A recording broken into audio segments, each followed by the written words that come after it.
Today's inspiration is दिस. आणि माझ्याकडे red कलरचा आय शॅडोज नाही आहे, बट माझ्याकडे लिपस्टिक्स आहेत, सो आपण त्याच्यासोबत काम करूया.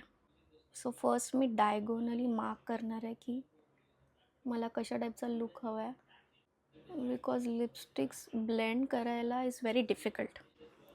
लाईक दिस. रेड कलर आणि मिस्टेक म्हणजे तुम्हाला खूप भारी पडणार आहे. सो दोन्ही साईड्स केले आहेत. आता आपण थोडंसं आणखी डार्कन करूया आणि थोडं डेफिनेशन देऊया. या दोन्ही आय शॅडोच्या मध्ये मी मिडलमध्ये थोडं डार्क अप्लाय करते आणि त्याच्या अराउंड मी थोडंसं लाईट ठेवते, लाईक दिस. आणि आता आपण ते ब्लेंड करूया. So this is good.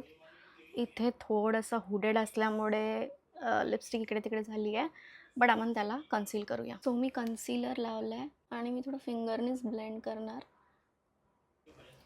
आता मी इकडे एकदम लाईट आय शॅडो, इकडे पण आपण थोडंसं.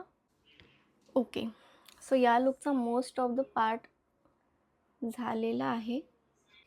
नाव आता आपण सेम कलरचा ब्लश लावायचा आहे इकडे. So that's it. असं लिफ्टेड लुक बनवायचं आहे आपल्याला. आणि आता फायनल पार्ट आहे ते म्हणजे यामध्ये मी गोल्डन कलर लावणार आहे. पहिले एकदम लाईटनी चालू करायचं आहे. आता मी गोल्डन पावडर लावत आहे सो दॅट हे थोडं उठून दिसायला हवं. एकदम केअरफुली लावायचं आहे.